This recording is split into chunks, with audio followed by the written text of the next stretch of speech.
today to kind of get to the point. So how a mentorship student got they got two clients. Okay, so one for about $2,000, another for about $5,600 last week. So let's talk about how they're able to do it, and then even how they're able to do it now without necessarily just giving away their time. Because this is really, really fun. It's a kind of cool new thing that we've been adding inside of my program. Now, for those of you who don't know who I am, my name is Bryce Tubbs. I got started with my accounting firm about 7 years ago. But when I first got started, I had no idea how to price my services, right? So I was trying to charge $100 a month, $200 a month, $300 a month. And whenever I try and charge more money, it would always be I would get so much pushback. People would always say it's not worth it, or they just didn't really believe that accounting and bookkeeping should cost that much money, and that was more than what they used to pay their old. It was just all these different things that I had to go through.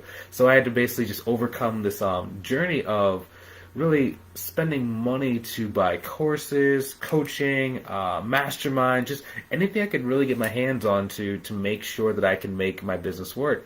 And through trial and error, paying money, I would buy something, I would try it out, I would tweak it, I would make it unique to myself. And nowadays, I'm able to run my accounting firm, and we make pretty good amount of money. In addition to that, I also have the mentorship program where I help you guys go and just grow your business to, the six-figure levels. For some people, they don't quite want to get to the six-figure level, and we do have ways to help you guys as well. It's just more of a matter of when do you get comfortable, right? For a lot of the students that join, they've been working a corporate job, and they're making between $100,000 to $200,000, and they need to kind of replace that income very, very quickly. Then we love being able to work with you guys as well. So number one, guys, okay, the first thing we have to do, we have to really fix your mindset with how much money is actually out there. Okay, so I was talking to this individual. Actually, I made a post about it a couple days ago about $2,000 clients and $6,000 clients and everything in between, and people were like, there aren't anybody who's going to be willing to do that. People aren't willing to pay you that much money. And it's well, yeah, it's because you're talking to all the low dollar amount people. If you're talking to someone who's making between 4 figures and high 5 figures a year, and that's all the business owners that you're surrounded with, yeah, it's very hard for you to charge that. They're not going to be able to pay you, $20,000 in a year if they're only making, we'll say, only making $90,000 a year. You got to start going to more on the other side of the chasm. People are doing 6, 7, and 8 figures. Okay. Now, if you want to go to 9-figure and 10-figure companies, that's I don't really encourage that because it's a lot easier for you to just be in that kind of range. But the first thing is you have to really understand money is just out there. These companies not only are making money, but sometimes they just don't know what to do with it. For example, one of my students named Mike, he just got this client who's paying him $8,000 a month, right? And the person just started their business, but they got a $1.5 million loan. Right, because they had been in a similar industry for most of their career, and they had been making, high 6 figures. And when they went to launch their business, not only did they have a lot of cash inside the bank, but he had so much expertise and so much inner industry knowledge that he was able to go and secure loans for about $1.5 million, and they're already profitable. And it's only been 3 to 5 months. And people are it's so hard to find these guys. No, they're all over the place. It's just if you don't understand what to look for, it's very hard for you to start getting people to want to go with you. Okay, so that's going to be number one. We can talk about how to find them, what to identify, what they look like in a couple minutes, but the first thing is you just have to know it's out there. And one thing to really actually put this in perspective, guys, imagine you're working with a solar company. Okay, so the company sells solar panels, puts them on people's houses or even on other businesses' buildings. Generally, those things start off at $10,000. If they're doing $10,000 a pop, you don't think they can afford to pay you, $2,000 a month? It just doesn't happen. They can pay you $500, they can pay you $1,000, they can pay you $2,000, $3,000, $4,000. It's just going to be in relation to how much they pay you. It's in relation to how valuable they find you, how much they like you, and how much they resonate with you. Think about it. In most companies, even in corporate America, the second or third or fourth highest paid person is generally the CFO. The Chief Financial Officer. Why? Because they are essentially driving the business. They are basically the CEO. They're basically the main leader of the business, right? They have so much value. If one of them goes, generally the business is going to either have to scramble to find someone to replace them, or it can't go on, right? That's someone who has value. You need to start learning how to communicate that value to people. But first things first, you have to understand that money is out there and that companies are willing to pay this. Okay, so number 2, okay, so where to go and find these people. So number 1, guys, you need to start going after industries that are more likely to have more money. Okay, so industries like, I like construction. Another one is restaurants. Another one is e-commerce. Another one is cannabis. Another one is I love solar. You might hear me reference this a lot. Okay. Another one is nonprofits. Now, what do these things generally have in common? They're generally industries where there's a slightly more challenging level of like bookkeeping or accounting. Okay. Now, they're also industries where people are a little bit more frazzled as business owners because they're managing contractors, because their head's just like in a million different directions at one time. Okay? And the other reason why is because in some of these they get very big cash infusions, like in construction or in nonprofits. Like nonprofits get grants, and they can go from making $0 to I think one of my students, they had a client who got $1 million grant in like their 5th month in business, right? So they can go from like 0 to $1 million really, really quickly. That's who we're going after. Now, with that in mind, you need to really start thinking about like who in your existing circle already has these people inside of their network. Okay, a lot of people are looking for stuff outside of them. So, for example, they're like, I don't have anyone in my network, no one knows anybody, and I just want to go and like, get on like a magic website like Upwork or Alignable, and then I have to go and find all these leads. In contrast to that, whenever I'm working with someone, the first thing we do is we go through their existing audience. And then we're leveraging. Okay, so I loved using LinkedIn because LinkedIn allows you to be able to look at someone's profile and actually stalk their company to see how much money is their company making, how many contractors they have, where are they located, how long have they been in business, do they actually have an accountant or bookkeeper on staff? And once you can see that, now you're saying, okay, cool. So these are some really this person might be a big player. Okay, so now when you have that, now you can reach out to them both on LinkedIn, Instagram, and Facebook. And then once you're doing that, your job is to start building relationships. So in order to build a relationship, you have to start asking about like, how is their business doing? Are they booming? What are they excited about? Why do they start their business? What do they have children? Do they play sports? Are they involved in like a gym? Do they go to like a church? Like, what are the different aspects around their life that gets them to like you? It's almost like building a friendship. A lot of people don't understand that if you can build a friendship with someone who has a lot of money, who has a need, and who just really likes you, you can charge a lot more.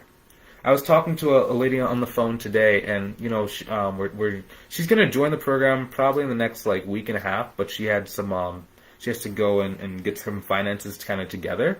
She was saying that, she was having trouble getting the business owners to really pay more than about $200 to $400 a month, right? And then when she actually started working with this client, she's been working with them for about 6 months, and she tried to raise the price, and the person goes, oh, we just can't afford to do that. But she's looking at their books every single day and sees they have literally about $200,000 in cash sitting in the bank.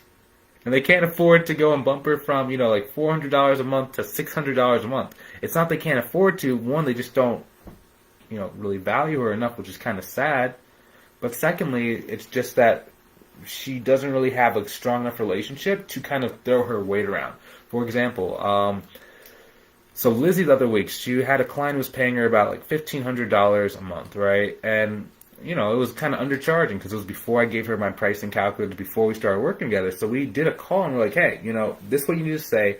This is the value you bring. This is how you can actually get the person to see you. You've been talking to this client, for a couple of weeks, right? The person actually likes you, right? Yeah, we're friends now. Oh, you're friends now. Once you have that thing where you guys feel like you're friends, you can add what's called a swagger fee.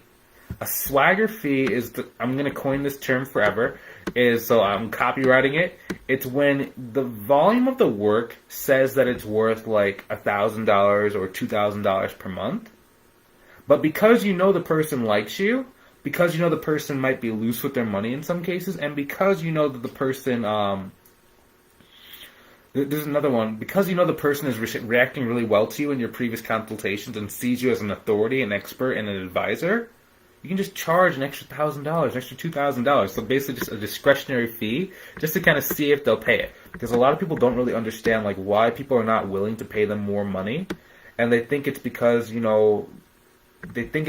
not talking to the right client, where oftentimes you can bump them up. For example, like Melissa inside of my program, right? She came in, she had like 30 clients, and they were like all over the place. All said they like you, they trust you. Trust is huge, said Tammy. Yep, exactly. Dude, trust is so critical.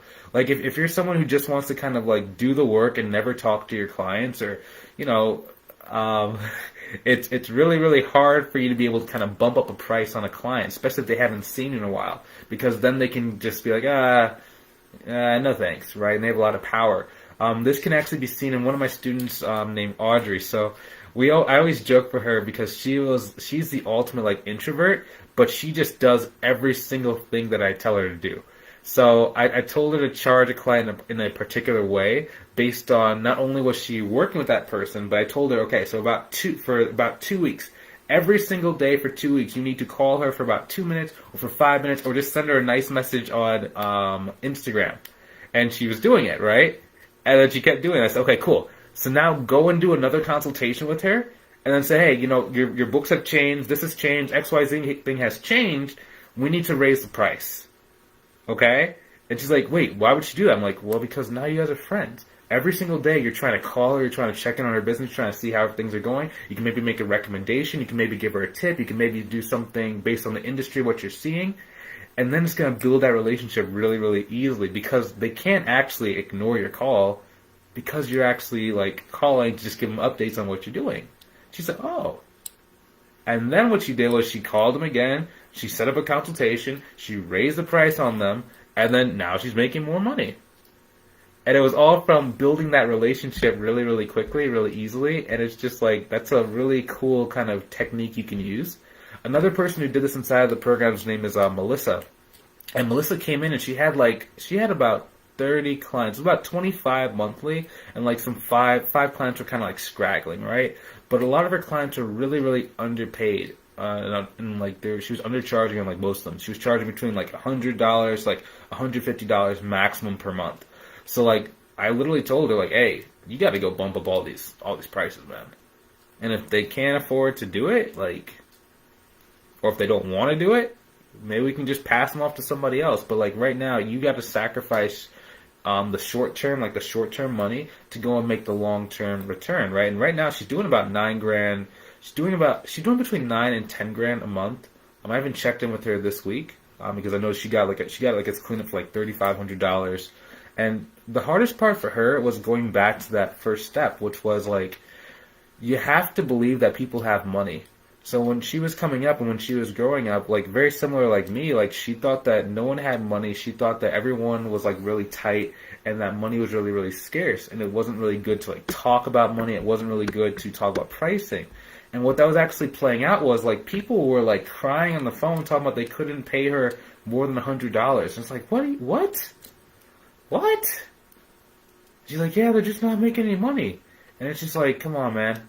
So the first thing we had to do was we had to just give her all these examples of like, hey, do you see how your client who said that they couldn't afford to pay you $50 extra a month did this? Yeah. That's more than $50 a month, isn't it? Yeah. Did they go and get their hair done recently? Yeah, they do it like twice a week. And then they try and write it as like a business expense. Okay. And then do you see also how like they just bought this cool new car? Yeah. Like, come on, they have money. So it's like we had to just kind of break that out of her and just like, oh, okay, cool. It's so hard to price yourself that it's worth your time. Generally, if I'm working with someone, I give them like a pricing calculator.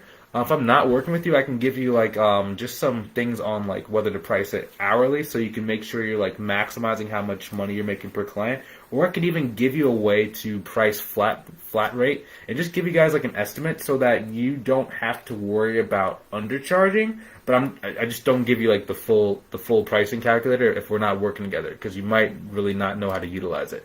People, it's almost like there's transactional and there's relational.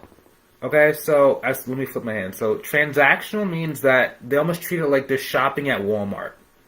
And they're like, when they're shopping at Walmart, they're looking for the lowest price. They're looking for a discount, right?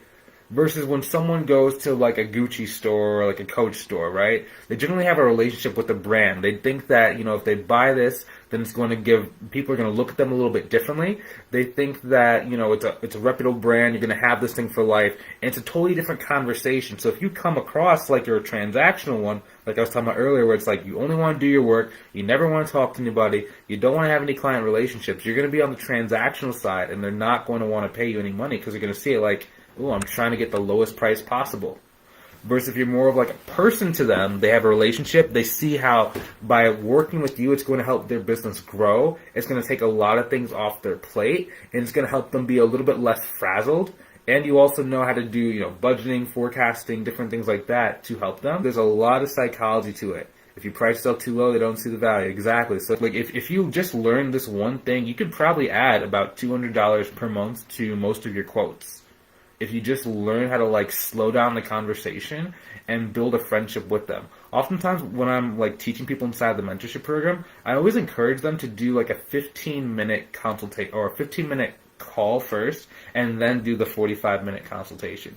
And the reason why is because, you could sell them on one call and you could get them pay like $500, $1,000 a month. But generally what I like to do is like the first call, make it more about them and getting to know them as a person.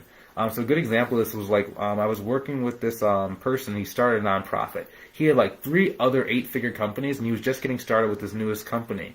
And I asked him, dude, why are you starting this? Like, you have all these other successful businesses. He's like, well, one, I have like partners in there, and we recently just found out that one of his daughters had like some kind of like a mental illness, and she wasn't really going to be able to take care of herself in the traditional way.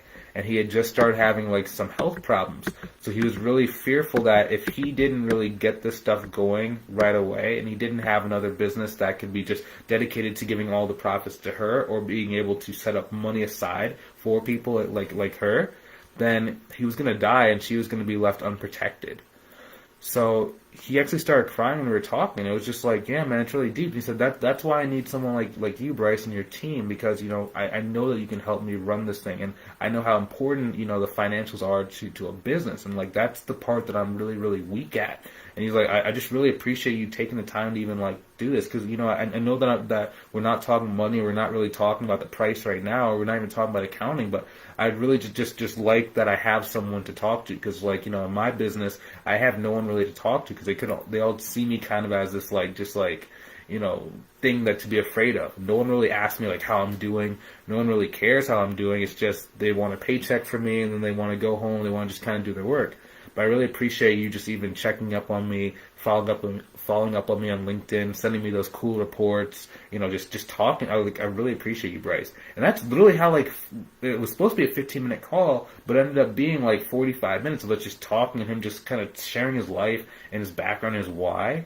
And dude, it was so easy to charge this guy some money, man. And everyone's like, where do I find these guys? That guy didn't have $1 million in the bank. His business was actually pre-revenue. It's just that he had other businesses. He had a need. He really trusted me. He liked me. And then he said yes to the price. Okay? So that's kind of a sales tip inside of there. The final thing to note is you get what you ask for in life. Let the other person tell you no. Okay, so if it's on LinkedIn, like a lot of the students when they come into my program, they're like, Bryce, I'm so afraid of rejection. I'm so afraid to put myself out there. Right? And it's oftentimes because, like, you see this person's profile on LinkedIn, or you see them on Instagram, you see, like, just this big business, and sometimes you get a little bit fearful, especially if you don't have a lot of clients. And you start telling yourself, no, like, this is why I won't work, this is why they're not going to hire me, they already have somebody in place, they're so big, they have to have somebody in place. Instead, what you need to start getting really good at is just putting yourself out there and letting them tell you no, and then don't get offended. Like, don't even care. It's the same thing when you're asking for money. Ask higher than what you actually want. If they need to, they can negotiate down. But if you start with what you want, if you want to get like $500 per month, you probably shouldn't start at $500 per month. You should probably start at like $600 or $750 per month. And they'll say, oh, that's way too much money. And then you can kind of talk, and then say, well, boom. Okay? and it makes it so much easier for you to start going. Versus most people, what happens is they get very, very frustrated, they get very, very scared, and then they're just like, oh man, they just totally rejected me, they don't see my value. It's like, it wasn't like that. You just have to learn how to haggle, have to kind of call somebody out on their kind of BS. And if a business owner is like, saying that they have no money in the bank, it's like, well, earlier you said that you had this much money in the bank. Or earlier you said you guys just hit a new revenue target. Where did the rest of the money go? And they'll be like, well, blah, blah, blah, blah, blah, blah, blah, blah, blah, blah, blah, blah. Then you can call them out again. Well, hey man, do you have your financials like in order? Well, no, blah, blah, blah, blah, blah, blah, blah, blah. Well, I thought earlier you said that this thing, right? Well, yeah, blah, blah, blah, blah, blah. And if you just keep doing that, they're like, yeah, I'm just being stupid. Like, that happens so much more than what you probably think it does. Where a business owner who's doing a lot of money, who originally tries to lowball you, just ends up going like, what am I doing? Why am I haggling over $200? Why am I haggling over $1,000? And they're like, okay, how do we get this thing going? And it's amazing, man. It's so amazing. But you have to really come down and just be confident. You have to understand that no does not mean no. It just more means like not right now. And have more fun with what you're doing. Like just have fun. Throw your weight around a little bit. Like, be fun. Have some swagger. Talk. Feel like you deserve more money. And then ask for more money. And that's the secret to charging these rates. And like, that's why our client results keep going up inside the mentorship program, because I'm just telling people to go and like raise their prices and just ask these bigger businesses for more money. Now, if you want some help going and growing your business, maybe you've been trying this thing out and you're tired of like, trial and error, why don't you book a call with me? Okay, on the call, we're just going to say, hey, this is what you need to do.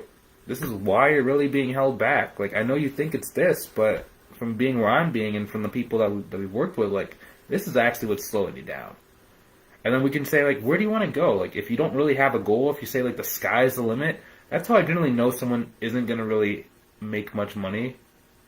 Because if they say the sky's the limit, it's like, well, what size client do you need in order to reach the sky? How many clients do you need to reach the sky? How many people do you need to talk to?